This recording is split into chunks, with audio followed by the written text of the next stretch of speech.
The sun beat down hard that afternoon, baking the dusty main street of Copper Bend, a town that had seen better days. The wood of the old saloon porch cracked in the heat, and flies circled lazily around the trough where horses stood half asleep. But all eyes weren't on the heat or the dust. They were fixed on the makeshift platform built outside the sheriff's office.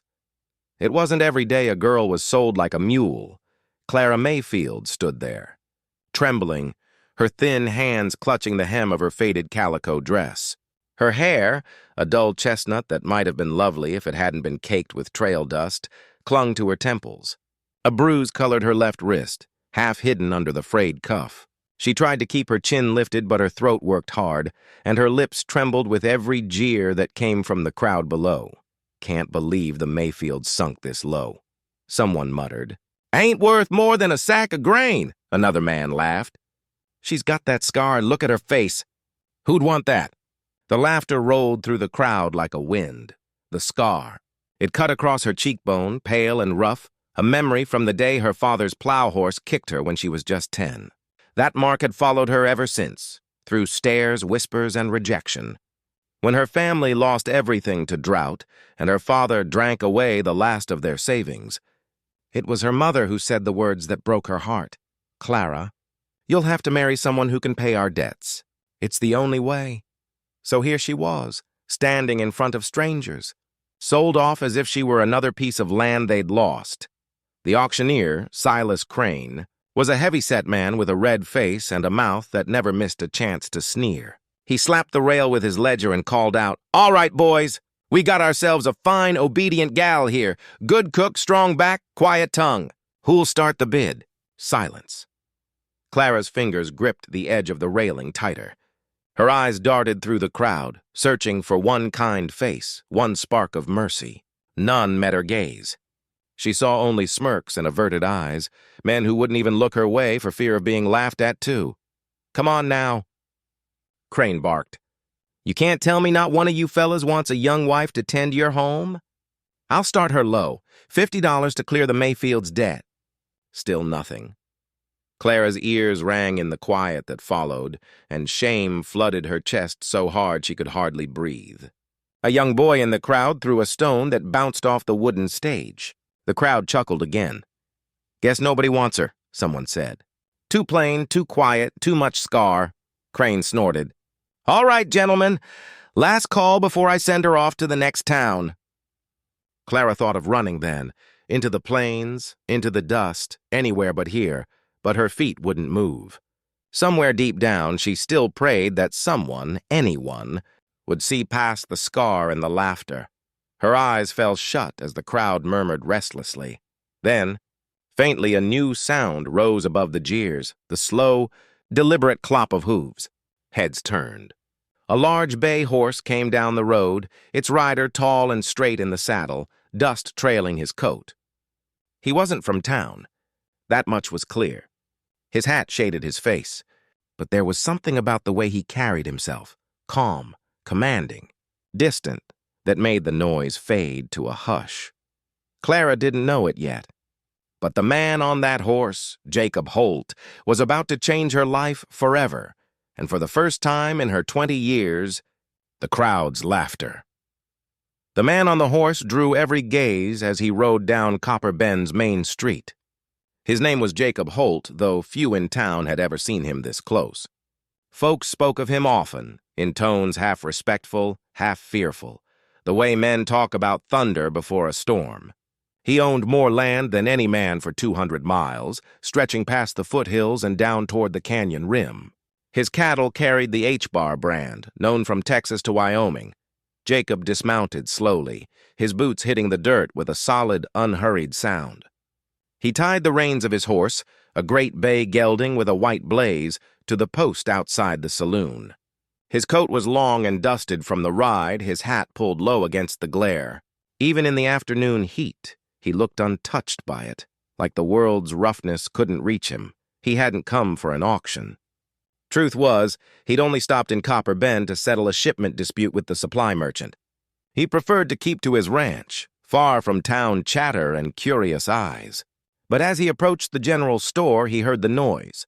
Laughter, voices, a crowd too big for any ordinary Saturday. He frowned and turned toward the commotion. The crowd was gathered outside the sheriff's office, circling a crude wooden platform. From where he stood, he could hear the auctioneer's voice rise and fall, words sharp as whips. When he stepped closer, he saw her. A girl stood on the platform, thin and pale, her shoulders trembling beneath a faded dress. Her head was bowed, but the curve of her cheek caught the light. And for a strange, breathless moment, something inside Jacob went utterly still. It wasn't the bruise on her wrist, nor the scar that marred one side of her face. It was the quiet in her eyes, the kind of quiet a man feels only after he's lost everything worth keeping. The auctioneer barked again. $50! $50 for the Mayfield girl. Any takers? Jacob's jaw tightened. He'd seen cattle auctions, horse trades, and the buying of land, but never had he seen a woman stand there like a thing to be sold. It stirred something deep in him, something old and unpleasant. He thought of another time, another face, and pushed it down. She ain't even worth feeding, someone in the crowd jeered. You'll spend more on flour than she's worth. The laughter came again, cruel and unkind. Jacob's hands curled at his sides. He should have turned and walked away. He had no business here. Yet his boots moved him forward until he stood at the edge of the platform. The auctioneer looked relieved to see someone new. "Mr. Holt," he said with a greasy smile. "Didn't know you were in town. Care to join in? Got yourself a ranch big enough for 10 wives, I reckon." The crowd chuckled. Jacob said nothing. He just looked up at the girl. Clara met his eyes, only for a second. And in that instant, something unspoken passed between them. Not hope exactly, not yet. More like recognition. Like two lost souls staring into the same loneliness. The auctioneer cleared his throat, eager to fill the silence. "Well then, shall we start the bid?" 50, 500, Jacob said quietly. The word struck the air like thunder. The crowd gasped, necks craning, mouths open.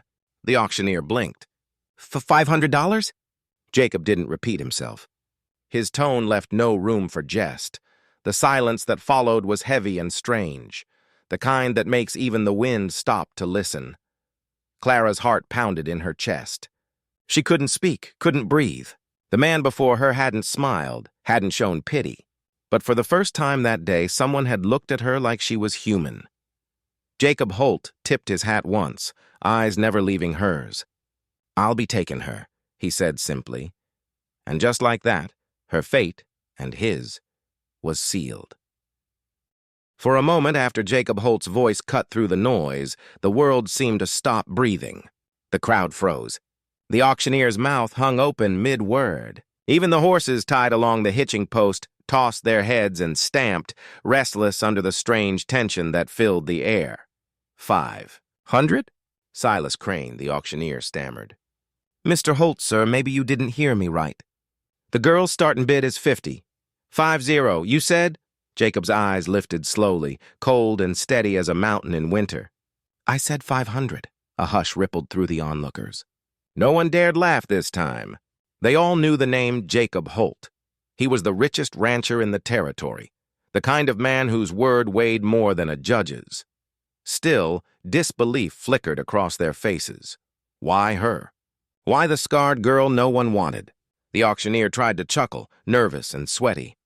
"Well now, I guess a gentleman knows what he wants. 500 once!" He looked around, half hoping someone might raise a hand just to keep the bidding alive. But no one did. 500 twice. His voice cracked a little. "Sold it to Mr. Holt of the H-Bar Ranch." The gavel came down with a heavy crack. The crowd erupted into murmurs, sharp, disbelieving whispers. 500 for her? He's lost his mind. She'll curse his luck, that one. Maybe he pities her. Maybe he's gone soft. Clara's knees wobbled beneath her. She clutched the railing to steady herself, unable to lift her eyes. Heat rushed to her face, though the afternoon sun was already merciless. She couldn't understand it. Why would a man like that and a man carved from quiet wealth and power, they spend so much on her? Silas Crane cleared his throat and gestured awkwardly toward Clara. "Well, there you have it, Mr. Holt. You can take the girl off the platform. The Mayfield debts are paid in full. Jacob reached into his coat, drew out a folded packet of bills, and handed it over without a word. Crane counted quickly, his greedy fingers shaking as he stuffed the money into his ledger. Jacob turned to Clara. "Come down," he said quietly. His tone wasn't cruel, but it wasn't soft either. Just steady, the kind of voice that expected to be obeyed. Clara hesitated, her heart thudding in her chest. Her mother had told her to keep her head down, to be grateful no matter who came for her. Still, something about this man made her wary. Not afraid exactly, more like standing before a force she couldn't yet name. He offered his hand.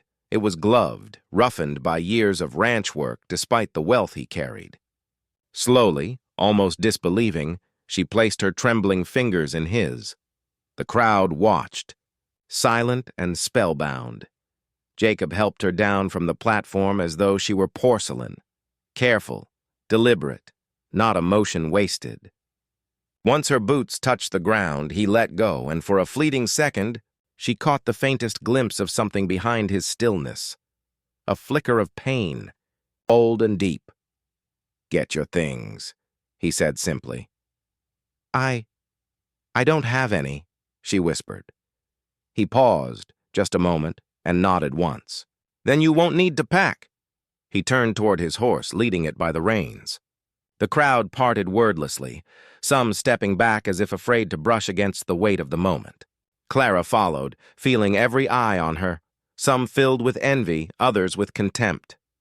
When she reached the edge of the street, she dared a glance over her shoulder. The same men who had mocked her now looked uncertain, muttering under their breath. The auctioneer was already counting the bills again. His face flushed with greed, but what Clara saw most clearly was the platform, empty now, and the space where her old life had ended. As Jacob helped her into the saddle and swung up behind her, she couldn't tell if she was being rescued or purchased. All she knew was that the world she'd known was gone, and the man beside her, silent and unreadable, had just changed everything. The sun was lowering when Jacob Holt and Clara Mayfield rode out of Copper Bend. Behind them, the town was swallowed by distance, its laughter, its whispers, its judgment, fading into the wind. The road ahead stretched long and empty, dust curling up around the horses' hooves like ghostly smoke. Clara sat in front of Jacob on the bay gelding, her back stiff, her hands gripping the saddle horn. She didn't dare look at him. Every breath, every heartbeat felt borrowed. She could still hear the auctioneer's voice echoing in her mind, still feel the eyes of the crowd burning her skin. The man behind her hadn't spoken since they left. His silence pressed down heavier than the heat. When she finally found the courage, her voice came out small. "Sir, I thank you." "For what you did back there?" Jacob didn't answer right away. The wind caught the brim of his hat, tossing his shadow across her shoulder. "Didn't do it for thanks," he said evenly. She nodded, staring at the horizon. She didn't know what else to say. The prairie unfolded before them, miles of golden grass swaying under the dying light, wildflowers nodding at the edges of the road, and the distant line of mountains catching fire in the sunset. The air smelled of sage and dust and faraway rain. To Clara, it looked endless and lonely. "How far?" she asked after a while. "Half a day's ride. We'll reach the ranch by nightfall." She nodded again. Her voice was barely above a whisper. "I've never been that far from town." "Good," Jacob said simply. "Means no one will bother you there." Something in his tone made her glance back at him, just a quick, uncertain look. His face was shadowed under the brim of his hat, his jaw set hard. There was no cruelty there, no hunger, only a kind of weary distance, as if he carried the weight of something too heavy for words. They rode in silence again. The only sounds were the creak of leather, the jingle of spurs, and the steady rhythm of hooves. Clara's back began to ache, but she didn't complain. The longer they rode, the more the tension in her chest shifted, from fear to a strange kind of calm. When the sun dipped below the ridge, Jacob slowed the horse. He reached into his saddlebag and handed her a small canteen. "Drink," he said. She hesitated, then took it. The water was cool, and it felt like the first kindness she'd known in months. He didn't look at her. "You'll ride better if you breathe," he said quietly. "I'm trying," she murmured. He gave a small nod. That was all. Yet the way he said it, not mocking, not impatient, felt like something solid in a world that had offered her nothing but mockery. As dusk deepened, they crossed a dry creek bed and climbed a gentle rise. From the top, she could see lights flickering in the valley, a cluster of lanterns burning steady against the dark. "That's Holt Ranch," Jacob said. It looked like another world. Sprawling fences, a big white house with a wraparound porch, smoke curling from a chimney, and a barn larger than any home Clara had ever known. Her breath caught. "It's beautiful." Jacob didn't respond, but the muscle in his jaw shifted and his gaze softened. Barely. When they reached the yard, ranch hands turned to stare. They knew better than to speak, but their curiosity followed her like a shadow. Jacob helped Clara down. His hand was warm, firm, steady.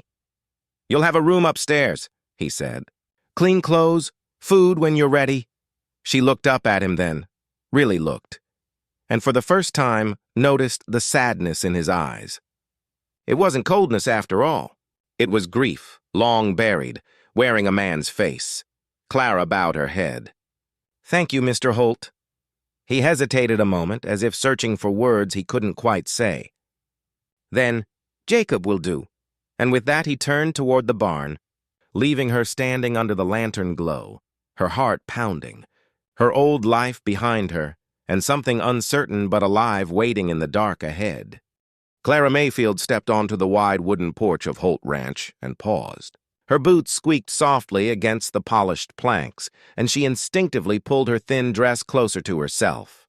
The house stretched before her like something out of a dream, or perhaps a painting she'd once glimpsed in a shop window, a place so far from her life that it almost seemed unreal.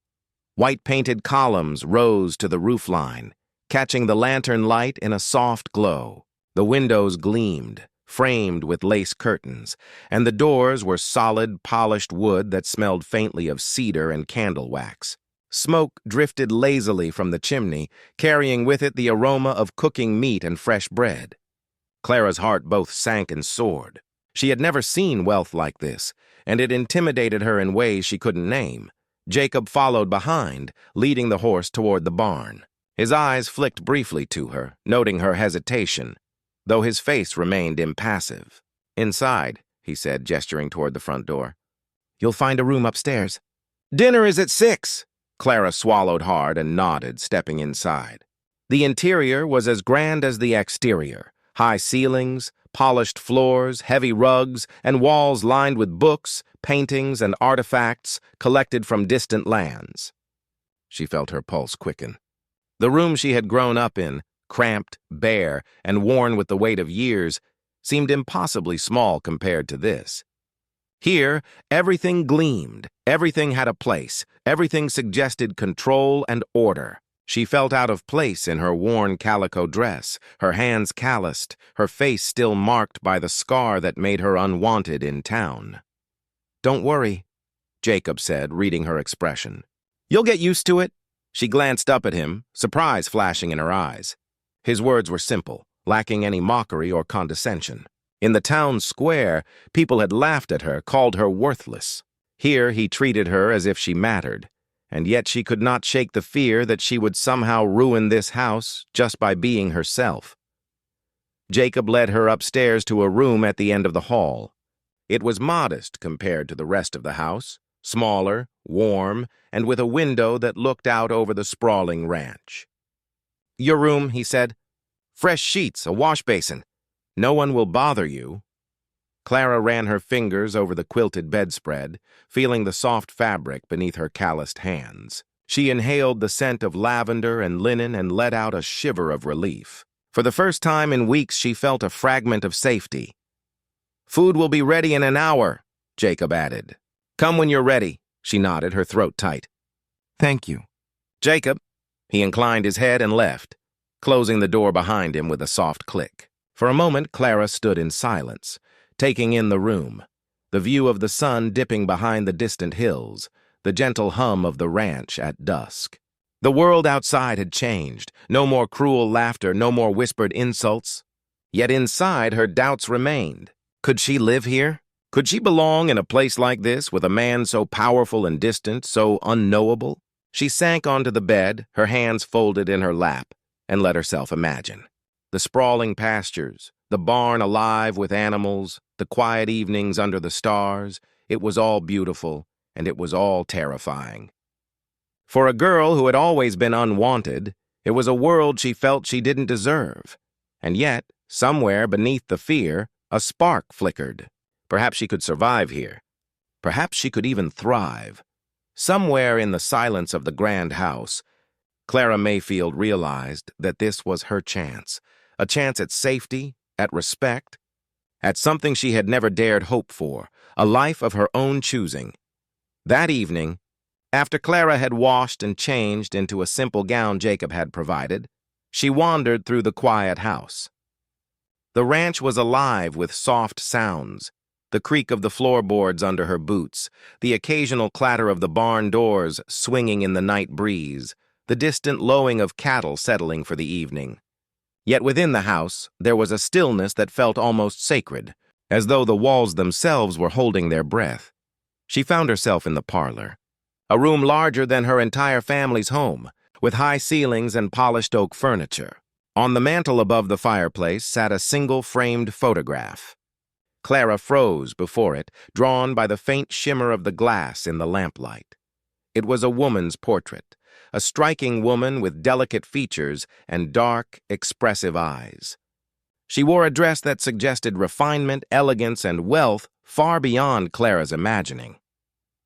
But it was the scar that caught her attention first, the faint, pale line across the cheek. Clara's breath hitched. The scar was unmistakable. For a moment, she felt as if she were staring at a ghost. The woman in the photograph had the same intensity, the same quiet strength that Clara sometimes felt she lacked. Something in her eyes spoke of loss and longing, a pain carried for years. Clara didn't hear Jacob enter. She only became aware of him when he stood behind her, his shadow long in the lamplight. He didn't speak immediately. His usual stoic calm was replaced by a strange, almost fragile stillness. His hand lingered at the back of a chair, knuckles white. "You've noticed," he said finally, voice low and almost hesitant. She looks familiar," Clara whispered. Her eyes didn't leave the photograph. She has the same scar I do." Jacob nodded slowly, as though confirming something long buried. "That's her, my fiancée. Her name was Annabelle. She died years ago." Clara turned to him, confusion and curiosity mingling with a strange, instinctive empathy. "I'm so sorry." "I didn't know." Jacob's eyes darkened with a shadow she couldn't fully read. "I was going to marry her. We had plans, a life planned out. And then the fire came. Bandits, greed, carelessness. She was gone before I could save her. I thought I'd buried the pain, put it behind me." Clara's heart ached for him, though she barely knew him. There was no need for words. She understood in some inexplicable way the depth of his grief. "And now," he continued, voice breaking slightly, "I see you and I don't know why, but it's like a part of that past I thought I'd left behind has returned. I froze the first time I saw you. It's uncanny, unsettling. And yet somehow it's not just her I see." Clara's hands trembled. She didn't know what to say. She hadn't expected to be caught up in someone else's sorrow, to stir memories so old they had become almost sacred. She wanted to assure him she wasn't Annabelle, that she was her own person, yet she also felt the strange pull of recognition, of connection. Jacob stepped closer, though he didn't touch her. His gaze lingered on her face, scanning the familiar scar, the gentle lines that reminded him of someone he'd lost. "I don't know what to do with this," he admitted quietly. "I bought you thinking. Perhaps it was justice or protection. But now seeing you, I realize it's complicated." Clara swallowed and stepped forward slowly. "Jacob, you don't have to figure it out all at once. We can take it one day at a time." He looked at her then, fully, not as a ghost of his past, but as a person standing before him, alive, trembling, human. For the first time since the photograph, Jacob Holt exhaled. In that quiet parlor, beneath the soft glow of the lamp and the weight of years past, something shifted. Clara wasn't Annabelle. She was herself. And yet, in some strange, unspoken way, she had awakened something in Jacob that had lain dormant for too long. The photograph, the ghost, and the scar were all part of a story that had not yet ended, and both of them, in that moment, understood that the next chapter was just beginning. The parlor was silent after Jacob's confession, the only sound the faint crackle of the dying fire in the hearth. Clara stood in the center of the room, her hands pressed lightly together, as though touching herself might keep her grounded. She had expected wealth, a distant rancher, perhaps even kindness. But she had not expected ghosts, nor a man who carried grief like a second skin.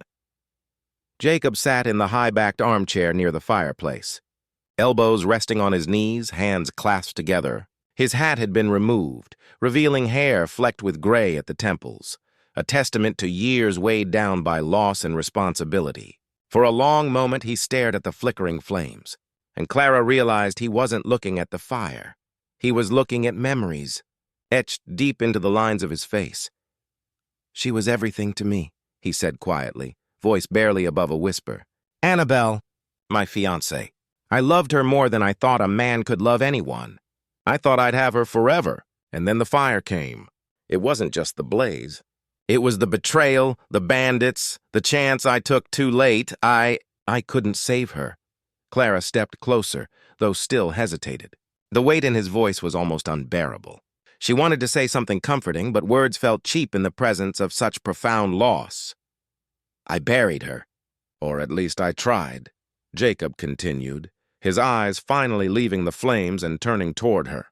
"I buried the memory, the grief, and the pain. I built this ranch, focused on work, on success, on a life that left no space for weakness. I told myself that was enough, that I could live without her." Clara swallowed. There was a tremor in his voice that made her chest ache. She knew then that wealth, land, and power could never fill the void that real love left behind. She felt a strange kinship with him, even though she had known hardship on a different scale. Rejection and cruelty had been her constant companions. "And then I saw you," he said, his voice tight, controlled, but breaking in the corners. You have her eyes. The same scar. Even the way you carry yourself. For a moment, I thought I was seeing her again. I froze. I didn't know what to think. I hadn't expected to feel anything. Not this soon. Not like this." Clara's pulse quickened. She wanted to assure him she wasn't Annabelle.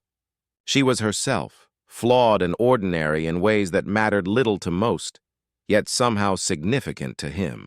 "Jacob," she said softly, "I'm not her. I'm Clara.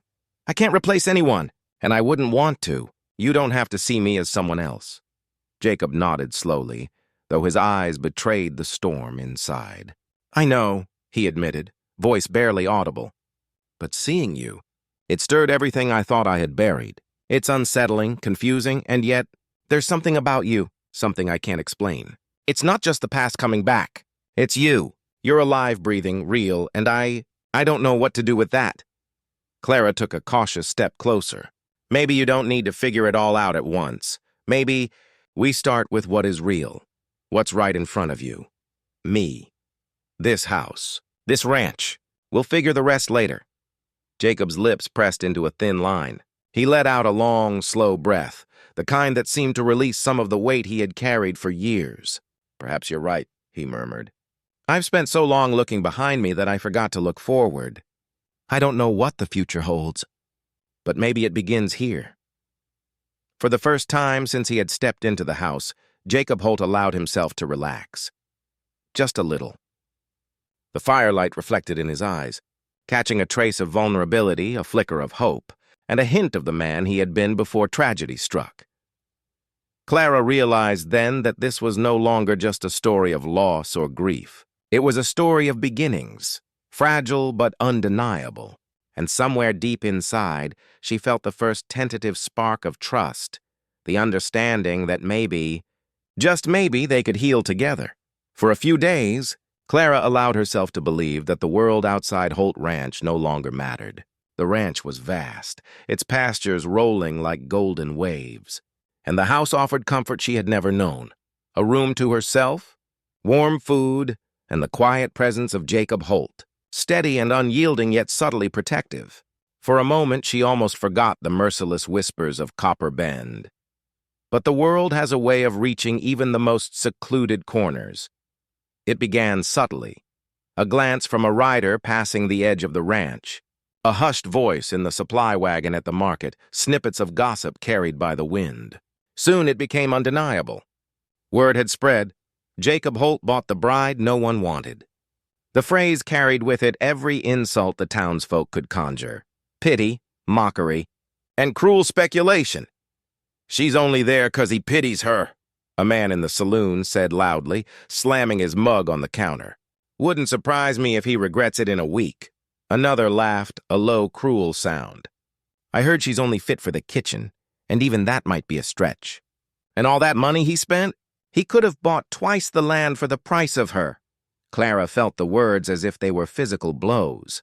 She had hoped that the safety and distance of Holt Ranch might shield her from the world that had mocked her for years. But even here, her reputation, or rather the lack of it, seemed to follow her like a shadow she could not outrun. She tried not to show it, focusing instead on chores, on learning the rhythms of the ranch, on keeping her hands busy and her mind occupied. Yet at night, in the quiet of her room, she felt the sting of the gossip, imagining the laughter, the pointing fingers, the eyes that had never looked at her with kindness. Jacob noticed her unease immediately. His sharp gaze, usually reserved for the cattle and the land, softened when he looked at her. "They're fools," he said one evening, standing in the doorway of her room as she cleaned a small basin. "Their words mean nothing. You're safe here. No one can touch that." Clara lowered her eyes. "But their thoughts? Their judgments? They follow me, Jacob. Even if they can't see me, it's still there." He moved closer, placing a steadying hand on her shoulder. "Then let them follow. They'll never reach you. Not while I'm here." Still, she couldn't shake the weight entirely. The fear was subtle but persistent, that one day the whispers would turn to action, that men might try to take offense or assert dominance, or that the town would never allow her to be anything but the girl no one wanted. It didn't help that the ranch hands, curious and ever watchful, began to whisper among themselves. Some expressed skepticism, others curiosity, but a few let judgment slip into their tone. Clara's cheeks burned when she overheard, "She's just a ghost of someone he lost. He'll grow tired soon enough. Or worse, better watch yourself, girl. Can't have him thinking you're more than you are." For the first time since her arrival, Clara considered leaving. The safety of Holt Ranch felt tenuous in the face of this relentless scrutiny, and she feared that staying would only bring shame to Jacob, the man who had shown her kindness when the world had spat at her. She packed a small bundle of belongings quietly one night, intending to slip away before dawn. The open plains called to her, the only escape from a society that refused to see her as anything but flawed. But Jacob, as always, was aware. He found her in the stables, her bundle in hand, eyes filled with resolve and fear. Without anger, without words of condemnation, he simply looked at her with the quiet authority she had come to recognize. "You think they can take you from me?" he asked softly. "You think the town's whispers matter here? You're mine now. This land, this ranch, this life. They don't touch you. Not if I can help it." Her hands faltered, the bundle slipping. She looked at him, at the unyielding determination in his eyes, and realized that some battles weren't hers to fight alone. With a trembling nod, she let him take the bundle from her. That night, Clara understood that no matter how cruel the world outside might be, there were places and people where she could finally be safe, and even cherished for who she was, scar and all.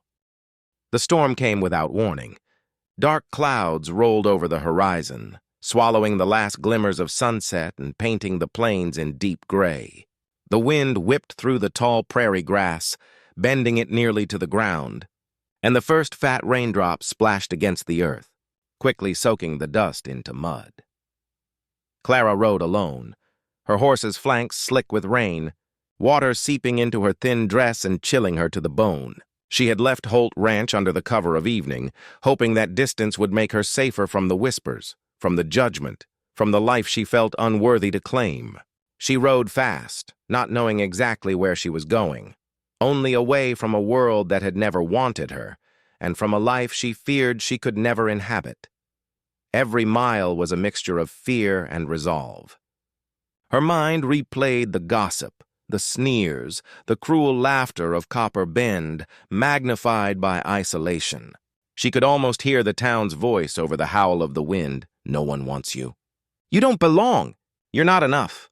The storm grew fiercer. Lightning split the sky, followed by the booming echo of thunder. The air was electric, sharp with the scent of wet earth and ozone. Clara's hands tightened on the reins, knuckles white, her heart hammering against her ribs. She tried to ignore the rising panic in her chest, tried to focus on the rhythm of the horse beneath her, but she wasn't aware that she was being followed, that Jacob Holt, unyielding and resolute, had mounted another horse and ridden out after her, cutting through the wind and rain like a force of nature himself. He had found her abandoned saddle, and he knew instinctively, without hesitation, where she would go. As the rain poured, Jacob's cloak flapped around him, water plastering his hair to his forehead. His eyes were fixed on the small, determined figure ahead.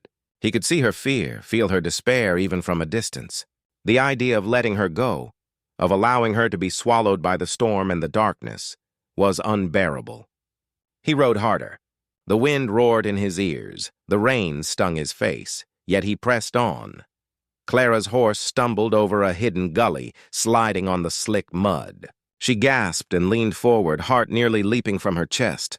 The reins bit into her palms as she struggled to steady the animal. Then a shadow fell beside her, a strong hand on the saddle, guiding, steadying, reassuring. Jacob was there. "Clara!" He shouted over the wind, his voice fierce but calm. "Hold on, you can't outrun this storm, or yourself." "Let me help you!" Tears mingled with the rain on her cheeks as she realized she was caught. Not trapped, not in fear of punishment, but in the protective, unshakable presence of a man who refused to let harm touch her. She leaned back against him, clinging to the strength he offered, feeling his steady heartbeat behind her, a lifeline amidst the chaos. Together, they rode through the wind and rain, Jacob leading the way, shielding her from the worst of the storm. Every mile was a testament to his determination, and to the unspoken bond that had begun to form between them. Hours later, they reached a sheltered hollow, a copse of trees providing refuge from the torrent. Clara's horse trembled, soaked and exhausted, but safe. She slid from the saddle, shivering, and Jacob caught her gently, wrapping his coat around her shoulders. His eyes, fierce and tender at once, searched hers.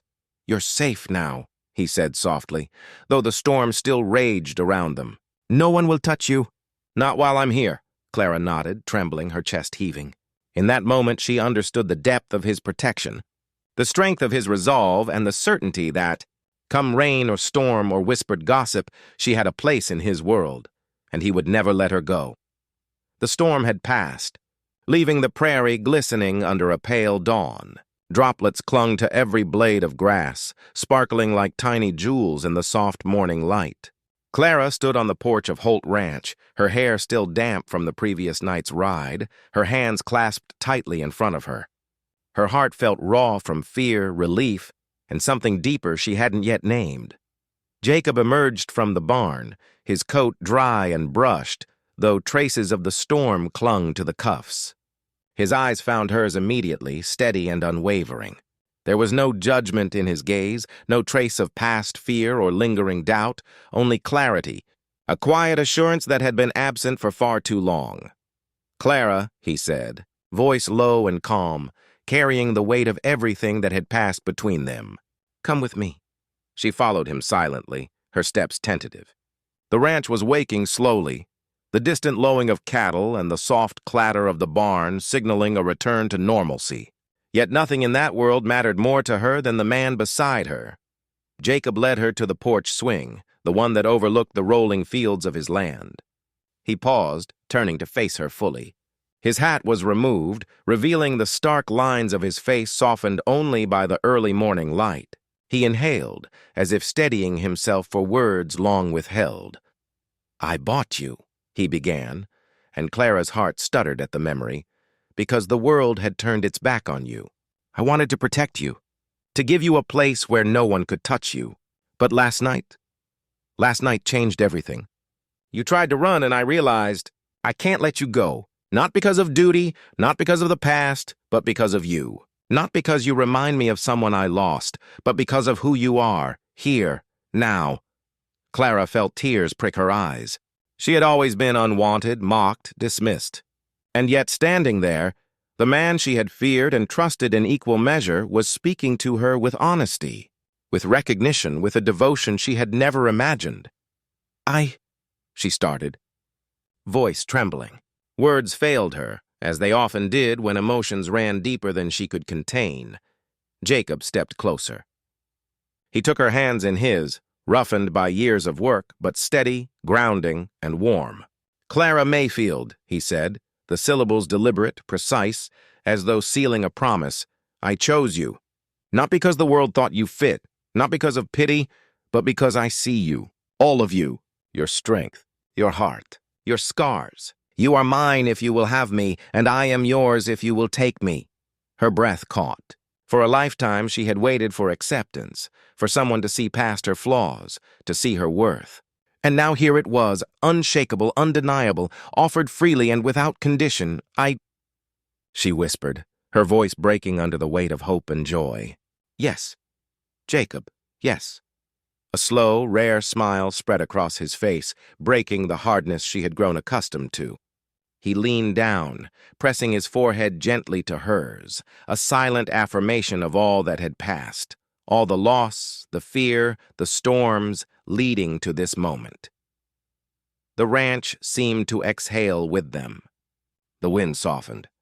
The sunlight warmed the earth. Even the distant cattle seemed to pause in quiet acknowledgement, as if the land itself celebrated this union. Later, in the warmth of the house, they stood together before the parlor fire. The photograph of Annabelle had been moved, quietly set aside, no longer an obstacle but a memory. A chapter concluded. Jacob's hand rested lightly on Clara's shoulder, her hand in his, as they both understood that the past had shaped them, but it did not define them. They had chosen each other. The bride, once unwanted by the world, had been claimed not out of pity, nor circumstance, but because she was worthy, strong and loved, finally, unconditionally. Outside, the sun rose higher, painting the fields in gold. Inside, Clara and Jacob began a life not built on necessity or expectation, but on choice, trust, and the quiet, enduring power of love. In that moment, they were no longer haunted by judgment or sorrow. They were simply together, and it was enough.